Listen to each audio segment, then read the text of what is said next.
Bien, vamos a empezar entonces a continuar con la espectroscopía de absorción y para eso vamos a recordar que la espectroscopía estudia los fenómenos de interacción de la luz con la materia y concretamente cuando hablamos de espectroscopía de absorción lo que medimos es la disminución de la potencia de la radiación electromagnética cuando se produce la interacción con el analito, ya que las moléculas del analito absorben luz.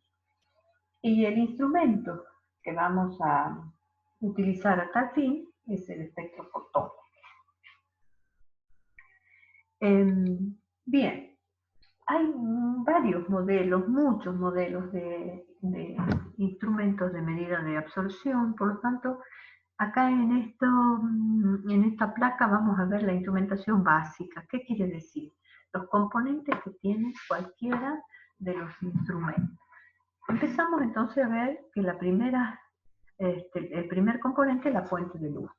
Recordemos que estamos trabajando con luz blanca, con la luz visible, porque ya que la región del espectro visible es la que vamos a utilizar y nos va a servir, digamos, básicamente para determinar elementos químicos y las mejores determinaciones con estos instrumentos son los que es para determinar los elementos de transición.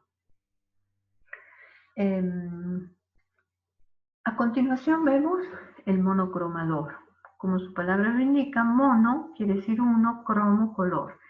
Este componente del espectro lo que hace es, una vez que llega la luz blanca, que tiene todos los componentes, nos va a permitir, ya lo vamos a ver cómo, elegir la longitud de onda óptima para trabajar. El tercer componente es la cubeta, que es el receptáculo donde se coloca la muestra a analizar. Recordemos que para que haya interacción de la luz con la materia, la muestra tiene que ser coloreada. Y esta cubeta en general es de vidrio, de caras planas, perfectamente limpia, donde vamos a poner la muestra. Y por último, el detector.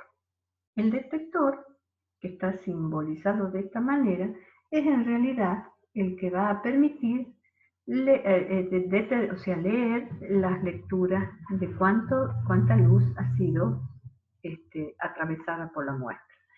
Entonces, ¿de qué está compuesto este detector? En realidad está compuesto de una fotocélula o fototubo, cuya función es que la función de la fotocélula o fototubo que tiene el detector es transformar la energía lumínica en energía eléctrica y yo la pueda ver en el visor.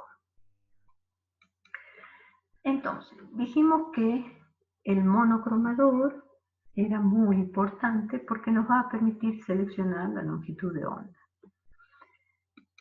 Ya vimos que la elección de la longitud de onda es fundamental para que efectivamente se cumpla la ley del Lambert-Eaton.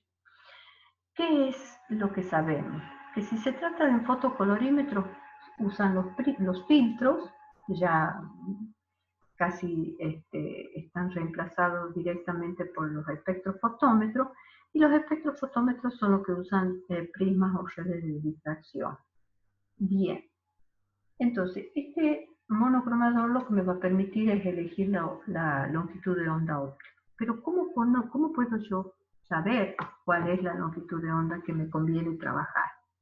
Bueno, para ello hago lo que se llama un barrido espectral, donde preparo concentraciones de la muestra que yo quiero determinar, 3 soluciones a concentraciones diferentes, y hago lecturas de absorbancia modificando las longitudes de onda. Obtengo perfiles de este tipo.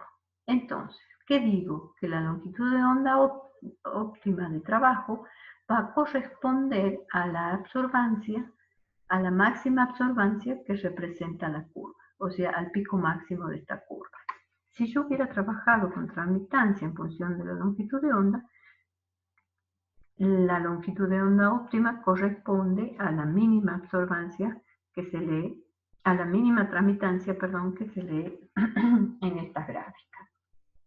Entonces, ¿cómo funciona el monocromador para permitirme elegir la longitud de onda que yo necesito?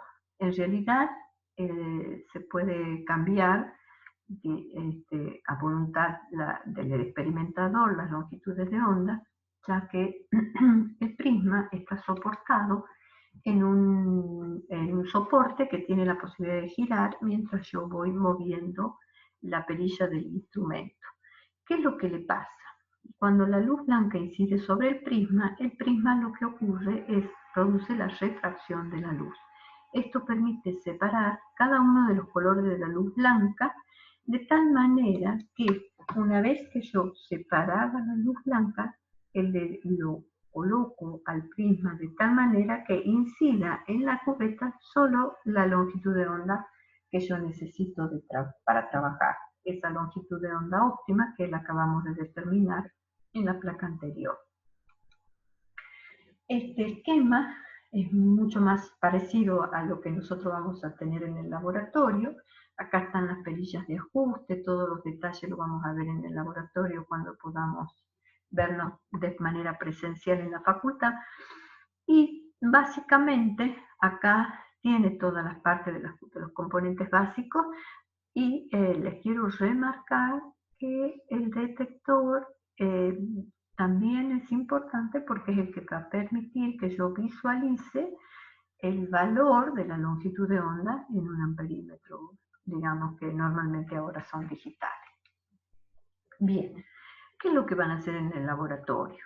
En realidad, en el laboratorio lo que van a hacer es una determinación fotométrica y para ello vamos a usar la ley de Lambert-Eavis. Es decir, nosotros vamos a ir midiendo las absorbancias, usamos la misma cubeta siempre, por lo tanto el espesor de la cubeta es constante. Como sabemos qué muestra es la que vamos a analizar, ya tenemos la constante de absortividad molar y lo que vamos a hacer es determinar la concentración. Pero ¿qué ocurre?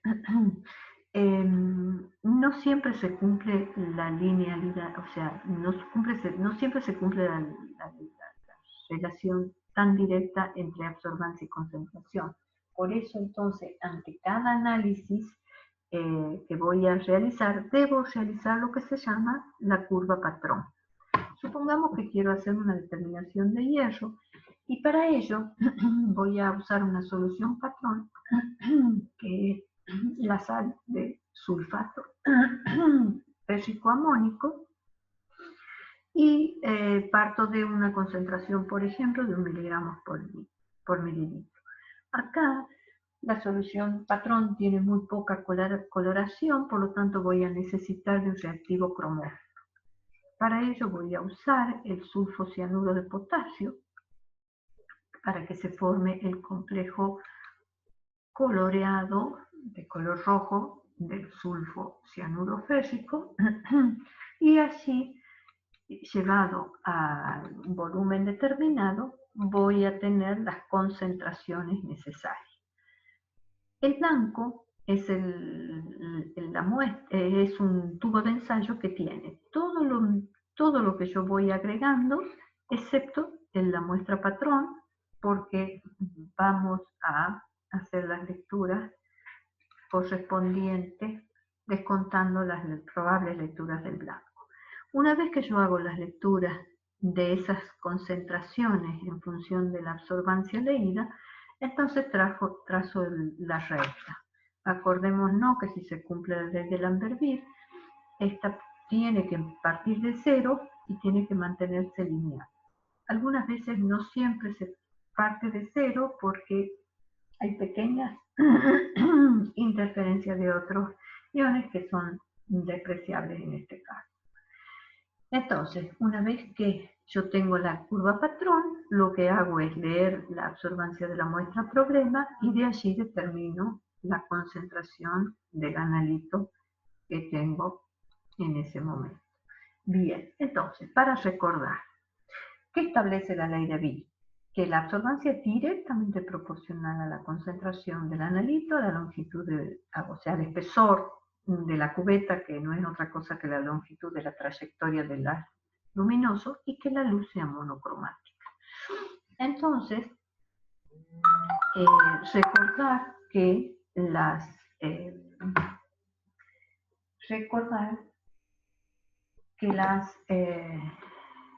las definiciones de absorbancia y transmitancia, la relación lineal con la ley de Lambert-Witt, y que la constante esta de absortividad o absortividad molar va a depender si la concentración está expresada en moles por litro o en gramos por litro. Esto lo van a ver más detalladamente con el profesor Raúl en la clase de problemas. Entonces, muchas gracias y luego continuaremos con la espectroscopía de emisión, concretamente con el fotómetro de llave.